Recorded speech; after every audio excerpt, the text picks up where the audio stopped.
मी विनंती करीन आपल्या जैन उद्योग समूहाचे चेअरमन आणि आपल्या सगळ्यांचे आदरणीय अशोक भाऊंना त्यांनी माननीय रतनलाल सी बाफना भाईसाहेब यांच्याबद्दलच्या आठवणी इथे सांगाव्यात. सर्वप्रथम मी आदरणीय भाईसाहेब रतनलालजी यांना श्रद्धांजली अर्पण करतो. 2 आठवणी मी आपल्यासमोर ठेवणार आहे आणि त्या आठवणीतून मला खूप काही शिकायला मिळालं. त्या आठवणी तशा भाईसाहेबांच्या आणि मोठ्या भाऊंच्या आहे, परंतु दोघं वेळा मी साक्षी होतो आणि त्याच्यातून जीवनात काही वेळा काही गोष्टींमुळे जी कलाटणी मिळते तशी कलाटणी या 2 जे मुद्दे आहेत किंवा 2 आठवणी आहे त्याच्यातून मी आपणासमोर मांडू इच्छितो. पहिली आठवण आहे की एक 20 वर्षापूर्वी जवळजवळ 25 वर्षापूर्वी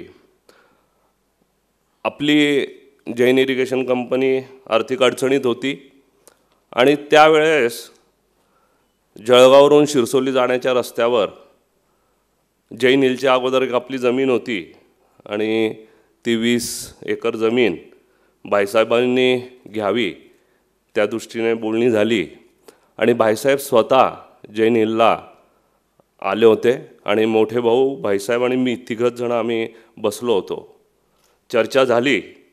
चर्चा झाल्यानंतर त्याच्यात असं ठरलं की जिथे आज अनुभूती शाळा आहे तिथे एक 27 एकर जमीन होती जी भाईसाहेबांनी सौदा केला होता.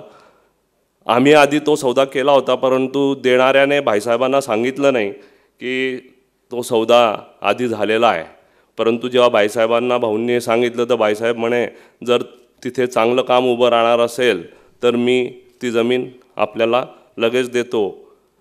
आणि त्या दिवशी त्यांनी ती 27 एकर जमीन दिली, तिकडची 20 एकर घेतली आणि वरून 2,92,00,000 रुपये आम्हाला दिले.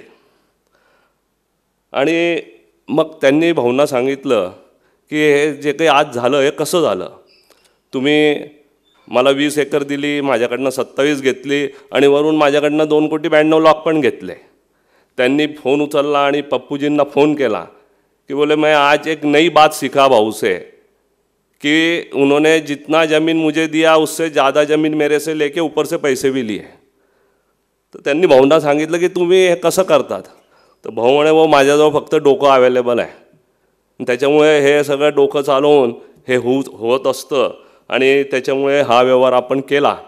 परंतु त्याच्यातनं बाफणाजींचा जो एक संदेश होता की जर तुम्ही चांगलं काम उभं राहणार असेल, तिथे शाळा उभी राहणार असेल तर त्या 27 एकराचा सौदा तुमचाही आधी झाला होता, आज माझा आहे, परंतु आधी हक्क तुमचा आहे, तुम्ही ती घ्या आणि एक चांगला प्रकल्प तिथे उभा राहील.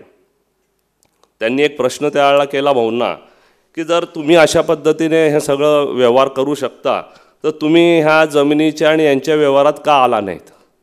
तर भाऊंनी मग त्यांना एक गोष्ट सांगितली आणि ती गोष्ट किती मोठी होती जी त्यावेळेला मी समजली आणि मग कळालं की आपल्यावर जे झालेले संस्कार आहेत ते कसे आहेत.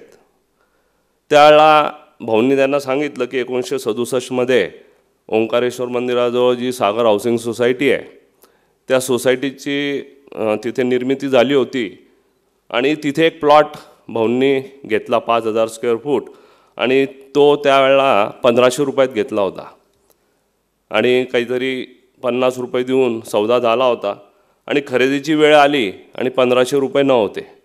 तर आता काय करायचं म्हणून त्याच्यातला अर्धा प्लॉट भाऊंनी 2,500 स्क्वेअर फूट 1,500 रुपयाला 5,000 रुपयाला विकला. म्हणजे 2,500 राहू दिला, 2,500 विकला, त्याच्यातनं आलेल्या पैशातनं ती खरेदी झाली आणि ते सगळं झालं. परंतु म्हणे मी याचा विचार केला की हे जसे पैसे आलेले आहेत आणि ह्या याच्यात आपण राहिलो, आपल्याजवळ अभ्यास आहे, शिक्षण आहे, डोकं आहे, आपण अर्ध जळगावच्या आसपासची जमीन घेऊ शकतो जर या व्यवहारात आपण गेलो. परंतु दुसरं मन माझं असं म्हणालं की जर हे आपण अशा पद्धतीने केलं आणि असे पैसे जर कमवले तर येणाऱ्या पिढीसाठी काही काम उरणार नाही आणि जे काम जर उरणार नाही तर ती पिढी ही सगळी वाया जाईल. सट्टा खेळेल, दारू पेल, जे काय व्हायचं ते होईल आणि अधोगती होईल. कारण जेव्हा प्लॉट म्हणजे पैशाची गरज असेल, एखादा प्लॉट विकला, पैसे उभे केले आणि कार्य पूर्ण केलं असं होईल म्हणून मी या व्यवहारामध्ये कधी गेलो नाही आणि मला जायचं नाही. नंतर त्यांनी जमिनी घेतल्या, पण त्या सगळ्या काही ना काही प्रकल्पांसाठी घेतल्या. कधी जमीन विकण्यासाठी किंवा तो बिझनेस करण्यासाठी घेतला नाही. ह्याच्यातनं जो मेसेज मला मिळाला त्या दोघांच्या संभाषणातनं की पैसा हा पूर्णपणे आपण मेहनत करूनच कमवला तरच आपण स्थायीपणाने टिकू आणि चिरंतकाल टिकू. दुसरी गोष्ट, आमच्या एक 6-7 वर्षापूर्वीचीच गोष्ट आहे. आमच्या समाजामध्ये, जैन समाजामध्ये संघपतीचं एक पद असतं. म्हणजे सगळ्या समाजाचं कोणीतरी एक प्रमुख असतो आणि त्याने ते सगळे निर्णय त्यावेळेला करायचे असतात. त्यासाठी समाजातील काही महानुभावांनी रतनलालजी साहेबांना विनंती केली. इकडे त्यावेळी दलूभाऊ संघपती होते आणि ज्या पद्धतीने ते सगळं झालं, त्या लोकांनी त्यांना काय सांगितलं, काही लोकांनी आम्हाला काय सांगितलं आणि त्याच्यातनं ज्या गोष्टी उद्भवल्या किंवा विचारांमध्ये कटुता निर्माण झाली ती खूप चुकीची झाली त्यावेळेला. आणि इकडच्या बाजूने मी इन्व्हॉल्व होतो, तिकडच्या बाजूने बाकीचे लोक इन्व्हॉल्व होते आणि ते वाढत गेलं. सुरेशदादांपर्यंतही तो विषय गेला. दादा त्यावेळेला धुळ्यात होते, त्यांनाही भेट झाली, सगळं झालं. परंतु जेव्हा ही गोष्ट सगळी मी भाऊंना सांगितली, भाऊंना ते ज्या पद्धतीने मी हे सगळं केलेलं होतं ते भाऊंना आवडलं नाही. पण भाऊ मला काही बोलले नाही. आणि आमचा वर्षातनं क्षमा याचनाचा एक दिवस असतो. वर्षभरात ज्या काही आम्ही चुका केल्या असतील, मनं दुखवली असतील, त्या दिवशी क्षमा याचना करावी असा एक आमच्या जैन समाजामध्ये ती पद्धत आहे. तर तो एक दिवस होता. त्या दिवशी स्थानकमध्ये आम्ही सगळ्यांनी ते केलं आणि भेट जरी झाली त्यावेळेला बोलणंही झालं. नंतर आमच्या घरी आम्ही आलो आणि तिथे उपवास असतो पहिल्या दिवशी म्हणून सकाळी नाश्ता आमच्या घरी होता. तो संपला आणि भाऊंनी मला आणि दलूभाऊंना सांगितलं गाडीत बसा. आम्ही गाडीत बसलो. भाऊंना विचारलं कुठे जायचं आहे. भाऊंनी काहीच सांगितलं नाही. गाडी गावाकडे निघाली तरी आम्हाला कळालं नाही. आमच्या गावातल्या जुना दुकानाजवळ गाडी आली, तिथपर्यंत आम्हाला समजत नव्हतं भाऊ कुठे घेऊन चाललं आहे. मग आम्ही तरी दलूभाऊंनी विचारलं, भाऊंनी सांगितलं आपण रतनलालजींकडे चाललो आहे. तर मी विचारलं कशासाठी जातो आहे. तर म्हणे आज क्षमा याचना आहे आणि तू जे काही केलं होतं त्यावेळेला त्याची क्षमा मागण्यासाठी आपण त्यांच्या घरी जातो आहे. मी काही बोललो नाही, पण मला ते काही एवढं मी काही चूक केली असं मला वाटत नव्हतं. आम्ही तिथे गेलो, बसलो, चर्चा झाली. भाईसाहेब त्यावेळेला भाऊंना म्हणाले की भाऊ तुम्ही नेहमी मी जे मनात विचार करतो ते तुम्ही अंमलात आणतात. मी आज विचार केला होता की दुपारच्या नंतर मी तुमच्याकडे यावं आणि त्या ज्या काही घटना घडल्या त्याच्यासाठी क्षमापणा करावी, परंतु तुम्ही आधी आला, हा तुमचा मोठेपणा आहे. तुम्ही काही केलेलं नसताना तुम्ही त्याच्यासाठी आला, तर त्याच्यातनं मला काय शिकायला मिळालं. म्हणजे मला एवढंच याच्यासमोर सांगायचं आहे की दोन मोठी लोक जेव्हा आपापसात चर्चा करतात, बोलतात किंवा त्याच्यातनं आपण काय घेतलं पाहिजे, तर याच्यातनं मला खूप शिकायला मिळालं. आपण नंतर परत कधी त्याच्यावर बोलू. आणि तिसरी गोष्ट, रतनलालजी भाईसाहेबांचं माझ्यावर विशेष प्रेम होतं.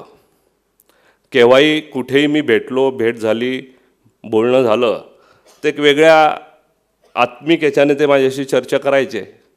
शेवटची भेट आता महिन्याभरापूर्वी दादावाडीमध्ये आमची झाली, जास्त बोलणं झालं नाही. आणि त्याच्यानंतर क्षमापणाच्याच दिवशी त्यांनी व्हिडिओ कॉल केला मला आणि 5 मिनटं त्यांनी माझ्याशी संवाद साधला आणि भरभरून ते बोलले. आणि त्यांनी मला सांगितलं की भाऊंची माझी जी मैत्री होती ती मैत्री तुमचं परिवार तुमच्या मार्फत निभवतं, याचा मला आनंद आहे. या प्रसंगी मी एवढं सांगू शकतो की आपल्यातून ज्यांच्यासमोर आपण नतमस्तक होऊ असे लोक आपल्या जीवनातून जात आहेत. त्या कडीतनं अजून एक कडी निखळली, त्याची क्षती किंवा हानी भरून निघणार नाही. कारण जो माणूस ज्याच्या त्याच्या जागी असतो त्याची जागा कोणी भरून काढू शकत नाही. आणि ह्या सोनेरी सम पिंपळाचं हे पान आपल्यातनं गळालेलं आहे. परंतु बाफणा परिवार, पप्पूजी आहे, सुनीलजी आहे, सिद्धार्थजी आहे, भाईसाहेबांचे लहान बंधू कस्तुरचंदजी आहे, त्यांचे सगळे नातेवाईक आहे, ते भाईसाहेबांची कमी समाजाच्या कोणत्याही घटकाला भासू देणार नाही याची मला खात्री आहे. मी आमच्या चोरडिया जैन परिवार, जैन इरिगेशन सिस्टीम लिमिटेडच्या सर्व सहकाऱ्यांमार्फत आदरांजली श्रद्धांजली वाहून इथे थांबतो.